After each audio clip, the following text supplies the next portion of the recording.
হিমন্ত বিশ্বই বেয়া পাব বুলি এই যে আপোনালোকৰ ইয়াত যে আহি এইবিলাক যে কিবা কি মানুহবিলাক কৈ আছে হিমন্ত বিশ্বই ক'লে বহ বুলি ক'লে বহি যায় চকীও নাচায় মাটিতে বহি আছে দম তেওঁলোকৰ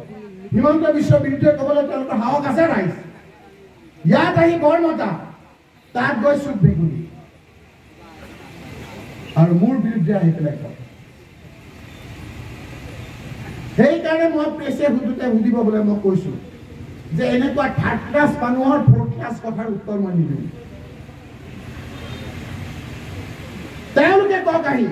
যে ৰকিবুল হুছেইন মিছা কথা কৈছে 51-71 কেছত আমি অমুক উকিল ধৰিছো এইটোৱে কথা ক'ত 51-71ত সুপ্ৰিম কোৰ্টত কোন উকিল ধৰিছে মই দেখুৱাই দিম এতিয়া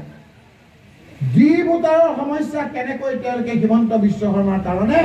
আপোনালোকক আমাক বিপদত পেলাইছে হাইকোৰ্টৰ অৰ্ডাৰ মই দেখুৱাই দিম আমাৰ কথা বিশ্বাস নকৰিলে আপোনালোকে নিজেই হাইকোৰ্টলৈ গৈ আপোনালোকে চাৰ্টিফাইড কপি উলিয়াই দিব পাৰে ইউডিএফৰ এমএলএ সকলে তাৰ উকিল আছিল মইজুদ্দিন বুলি